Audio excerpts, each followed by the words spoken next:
Olá, no episódio de hoje você vai se arrepiar com histórias clássicas de casas e acampamentos mal-assombrados, fantasma caridoso, mães possuídas e irmãs fantasmas. A primeira história é: E minha mãe estava possuída? Fui criado como Batista do Sul. Não contávamos histórias de fantasmas ao redor da fogueira quando eu era criança, contávamos histórias de possessão e acreditávamos nelas porque os demônios são bíblicos. Lembro-me de ter debates acalorados com meus amigos sobre o embasamento bíblico para os demônios e como não acreditar neles significava não acreditar em algo que Deus disse. Mas ainda assim, eu duvidava. Parecia sobrenatural demais, até mesmo para um cristão. Minha mãe era alcoólatra, dependente de drogas e tinha muitos problemas de saúde mental para os quais nunca buscou ajuda. Eu morei com ela durante toda a minha infância e encontrava consolo na igreja. Ela tinha uma fé morna, fazia muitos comentários como: eu e Deus temos um entendimento, em vez de agir remotamente como uma cristã. Ela não me impedia de seguir minhas crenças, então eu não a pressionava sobre as dela. Em um sábado, eu estava tirando uma soneca no meu quarto e tive um sonho. Sonhei que minha mãe entrava gritando comigo. O sonho era muito realista e eu pensei que fosse real até acordar na minha cama. Momentos depois, ela entrou no quarto gritando por absolutamente nada. Aparentava estar zangada e cheia de raiva. Tentei ficar quieto, mesmo estando confuso e sinceramente assustado com esse estranho sonho profético. Mais tarde, quando minha mãe estava mais calma, eu tentei abordá-la para uma conversa tranquila. Ela me olhou como se eu estivesse inventando tudo e disse que não se lembrava de ter gritado comigo. Algumas semanas depois, eu estava dentro de casa assistindo TV quando ouvi minha mãe gritando do quintal para que eu saísse. Quando eu pisei na varanda, ela estava perto da mata segurando uma enorme cobra. Ela segurava pela cauda, não pela cabeça como eu havia aprendido na aula de ciências, e me chamava para pegá-la. Minha mãe sempre teve medo de cobras, mas ela segurava a cobra como se estivesse orgulhosa. Eu corri de volta para dentro de casa e fiquei no meu quarto. No jantar, perguntei por que ela estava segurando a cobra e mais uma vez, ela disse que não se lembrava de nada e disse que eu tinha uma imaginação fértil. Eu tentei buscar explicações lógicas para estes acontecimentos e concluí que provavelmente ela estava tão bêbada ou drogada que não se lembrava dessas situações, mas o comportamento dela durante essas duas ocasiões era realmente diferente do seu estado alterado habitual. Sob efeito de drogas ou álcool, ela era boba e às vezes cruel, mas não era maldosa. Essas ocorrências eram estranhas e ela estava sendo mais cruel do que eu estava acostumado. No entanto, o mais estranho ainda estava por vir, e sinto um mal-estar no estômago só de lembrar disso. Eu deveria passar a noite em um retiro da igreja. Minha mãe me deixou lá às 20 horas e não era para me buscar até às 10 horas do dia seguinte. Ela estava sóbria e agindo normalmente quando saiu da igreja. Eu e meu amigo estávamos desafiando um ao outro a ficar acordado a noite toda e estávamos anotando o horário em que cada pessoa dormia. Eu fiquei acordado por mais tempo e finalmente cedi às 4h25 da manhã. Assim que deitei no meu saco de dormir, ouvi um estrondo alto na janela do lado de fora da capela. Ninguém mais se mexeu. Eu pensei que um pássaro tivesse batido na janela, então me acomodei novamente para dormir e ouvi uma série de barulhos altos, uma batida em cada janela da capela. Era como se algo estivesse circulando a igreja e batendo em cada janela ao passar, mas estava se movendo tão rápido que não era possível que uma única pessoa tivesse batido em todas as janelas. Meus amigos começaram a acordar e alguém sugeriu que os responsáveis pelo retiro estivessem pregando uma peça em nós. As saídas estavam trancadas por dentro e apenas o pastor tinha a chave. Ele supostamente estava dormindo em uma das salas da escola dominical, então uma das crianças foi verificar.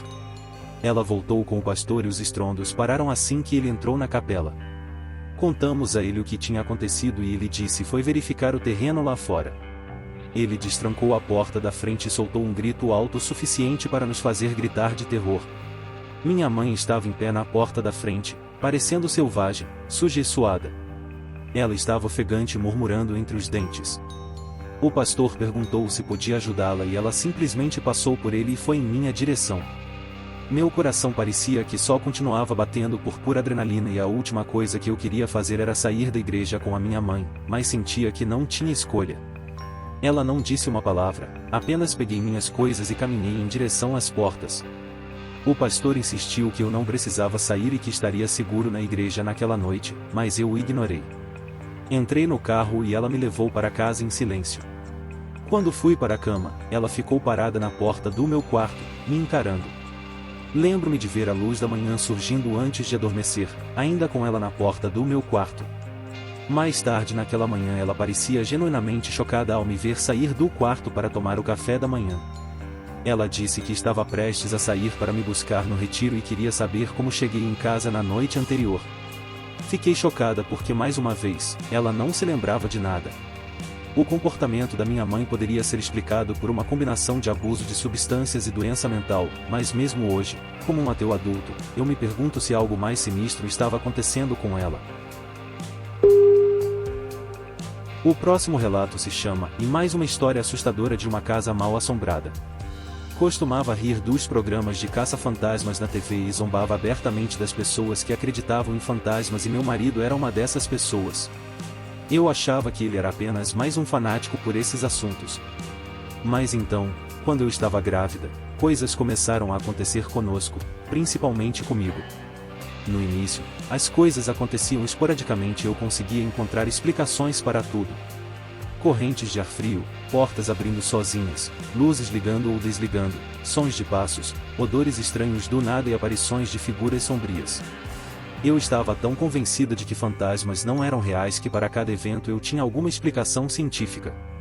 Afinal, a casa que compramos foi construída em 1923, com uma fundação de pedra e resquícios da antiga fiação elétrica.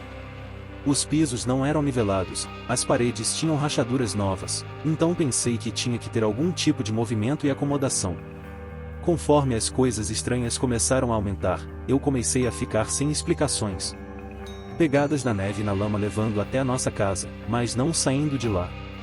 Encontrei coisas dentro e ao redor da nossa casa que não tínhamos comprado ou colocado lá. A porta do quarto batendo sem que ninguém a tocasse e a porta da frente se abrindo de repente no meio da noite, mesmo estando trancada. Depois que meu bebê nasceu, as coisas se tornaram aterrorizantes. As coisas eram movidas pela casa, facas eram jogadas e ficavam presas em nossa porta. Cartas de tarô com significados assustadores eram encontradas do travesseiro do berço do meu bebê. Meu bebê começava a chorar durante o sono todas as noites, entre meia-noite e 1h da manhã, mas não acordava. Mantínhamos o bebê em nossa cama, entre nós, porque parecia mais seguro do que deixá-lo sozinho no berço. Ao acordar com os choros do meu bebê, eu caí em um sono pesado e irresistível, mas estava totalmente consciente, como se não estivesse dormindo. Meu marido passava por eventos físicos, tinha arranhões por todo o corpo e era puxado para fora da cama. Eu podia ouvi-lo e sentia a cama se mover com seus movimentos, mas, não importava o quanto eu tentasse, eu não conseguia abrir os olhos enquanto os eventos estranhos não acabavam. Resolvermos benzer a casa, contratamos investigadores paranormais, chamamos médios para fazer uma espécie de limpeza na casa, trouxemos pessoas para rezar. Ou seja, fizemos tudo o que estava ao nosso alcance para que esses eventos estranhos parassem. E deu certo, tudo parou muito rapidamente. Os investigadores nunca nos contaram o que ouviram nas gravações e para falar a verdade, nós nunca quisemos saber também. A próxima história se chama A Garotinha do Acampamento. Essa história de fantasma não é realmente minha, mas ela começa comigo. Há alguns anos, quando eu era mais jovem, costumava fazer alguns mochilões. Nada muito ambicioso, mas de vez em quando eu encontrava uma trilha que poderia ser percorrida em alguns dias, chamava uns amigos e partíamos. Em um fim de semana, minha amiga Kristen e eu fomos para o sudeste de Ohio para fazer uma trilha de 14 ou 15 milhas. Foi tudo ótimo, o trajeto era muito arborizado, não estava cheio de pessoas e a trilha foi moderadamente desafiadora. Ao longo do caminho, havia sinais de antigas habitações humanas. Encontrei uma cabana abandonada, uma pequena escola antiga e esse tipo de coisa. Fizemos a trilha em 2 dias, acampando mais ou menos na metade do percurso. No entanto, notei que na volta, a apenas algumas milhas da entrada da trilha, tinha um local lindo para acampar. Se tivéssemos tempo para transformar a viagem para 3 dias, com certeza teríamos acampado nesse local. Havia espaço suficiente para um único acampamento bem na beira de um desfiladeiro, com um local nivelado para a barraca e uma fogueira de pedra já pronta. Quando cheguei em casa, contei para minha colega de quarto na época e para minha prima Shelley, sobre a trilha, incluindo o belo local de acampamento. Um ano depois, a meia-irmã de Shelley, Emma, veio visitá-lo e decidiram fazer a mesma trilha que eu fiz. No entanto, elas decidiram transformar a viagem numa jornada de 3 dias e passar a segunda noite no acampamento que eu havia mencionado para a Shelley. Só descobri o que aconteceu naquela noite quando a Shelley ouviu eu falando sobre a trilha com alguns outros amigos e riu dizendo, e sim, a Emma diz que nunca mais vai fazer essa trilha.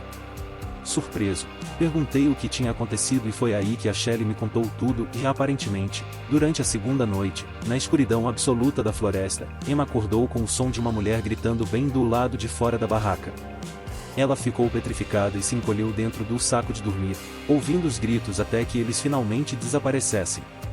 Ela então adormeceu novamente, até que ela acordou e abriu os olhos.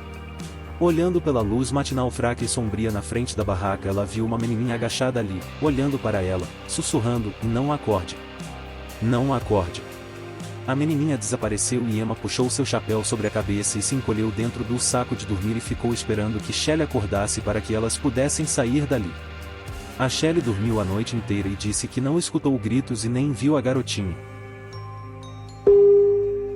A próxima história se chama Nas Mãos da Minha Irmã. Quando eu era criança, meus pais reformaram nossa casa e construíram mais um andar. Durante um tempo, meu quarto foi o único no andar de cima. Em um determinado momento, minha irmã e eu dividíamos um quarto e, até hoje, somos extremamente próximos, então não era incomum ela entrar no meu quarto e dormir na minha cama ou vice-versa. Certa vez, acordei no meio da noite e vi uma mão rastejando entre a beirada da cama e a parede. Imediatamente pensei que minha irmã tinha dormido na minha cama e caído. A mão agarrava a lateral da cama e se estendia como se estivesse tentando agarrar algo desesperadamente, em um pânico cego. Acreditando que minha irmã precisava de ajuda, olhei por cima da beirada da cama e não havia nada lá. Rapidamente desci as escadas e dormi no quarto da minha irmã naquela noite, onde ela estava dormindo tranquilamente, sem nenhum incidente.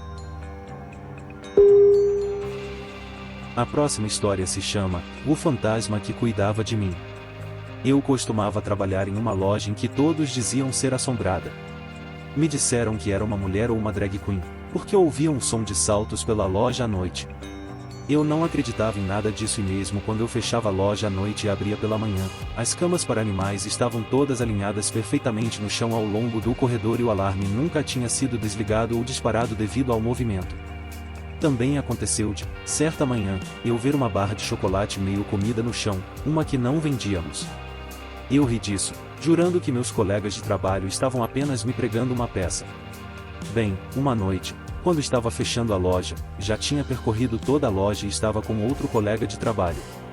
Ouvimos um barulho de metal raspando no chão e fomos ver se alguém havia entrado sorrateiramente enquanto estávamos fazendo a ronda. Era uma loja muito pequena, com no máximo 4 ou 5 corredores.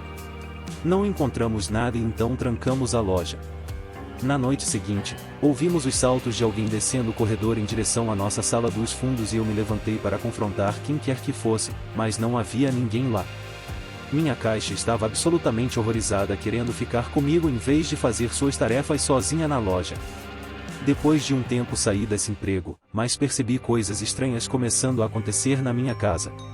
Meu colega de quarto me perguntava por que eu tinha mudado certas coisas de lugar e eu dizia a ele que nunca tinha feito isso. Em certo momento ouvimos um brinquedo de criança, que era do filho dele, embaixo do sofá tocando música. Movemos o sofá e quando fomos tirar as pilhas do brinquedo, não havia nenhuma. Também ouvíamos barulhos de salto ao redor do nosso apartamento durante a noite e o dia. Ele assumiu que era um fantasma e eu meio que acreditei. Depois desses acontecimentos eu me mudei dali para um novo lugar fora da cidade, com meu recém-casado marido, sem pensar no fantasma, até que coisas começaram a cair das mesas e prateleiras, e mais uma vez, eu podia ouvir barulhos de saltos em meu apartamento. O problema era que tínhamos carpete em todos os lugares. Agora voltei para minha cidade natal, em um apartamento agradável, mas esta manhã peguei meus sapatos se movendo na câmera da porta. Parecia que alguém os havia girado completamente. A posição deles juntos não tinha mudado, apenas o ângulo, e nós não tínhamos estado lá. O vídeo de movimento também não mostrava movimento real, apenas que meus sapatos não estavam mais no mesmo lugar. No último fim de semana, estávamos relaxando no sofá quando, de repente, algo na nossa despensa começou a bater. Pensamos que o gato poderia ter sido trancado lá por engano, mas o gato correu para a cozinha para ver o que era o barulho. Abrimos a despensa e vimos 2 latas de molho de carne quase vencidas que tinham caído no chão. Mas o estranho é que elas não estavam apenas na prateleira, elas estavam atrás de muitas outras latas que pareciam intocadas. Além disso, elas estavam na prateleira de baixo, então não deveriam ter feito tanto barulho ao cair.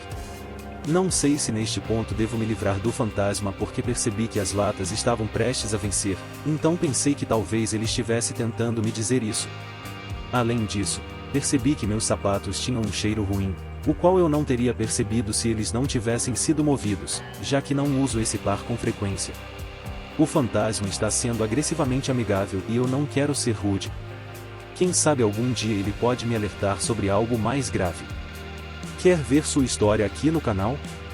É só enviar seu relato no e-mail 666historiasdeterror@gmail.com.